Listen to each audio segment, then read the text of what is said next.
Good evening, I'm Maureen McFadden. There have been several events over the course of the last year that have people questioning whether police are using unnecessary force.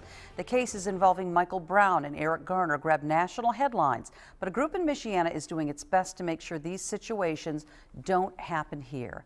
News Center 16's Sean Gallagher joins me now in the studio. And Sean, these events over the last year have made a clear divide between law enforcement and the public. How is this group trying to change that? Well, they're trying to get everybody to come together so maybe they can have some better communication between the public and the police, and hopefully that will lead to some progress. But this isn't something new. Law enforcement's use of deadly force has been a hotly debated topic for a while now, from Trayvon Martin a few years ago all the way back to Rodney King in the 90s. But a group in Michigan doesn't think picking sides is the answer here. It's getting those sides together to better understand each other's views.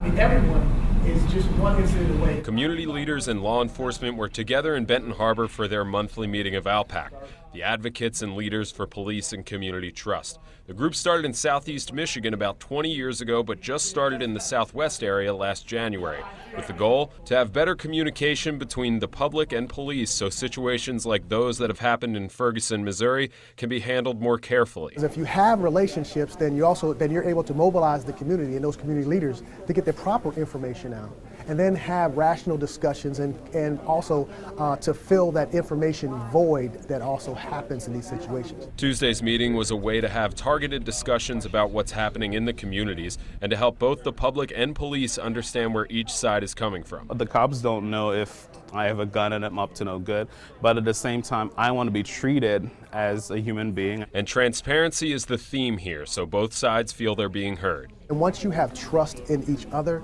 everything else, your relationships and your interaction flows from the trust that you have between the two groups. It just have to be rolled out that way so that we can have a better understanding of what our role is as law enforcement officers, and so the community can understand what our role is as law enforcement officers. There's already community dialogue, there's already some discussions, there's already things happening where people feel heard, so if something does happen, it doesn't become a big thing like it did in Ferguson.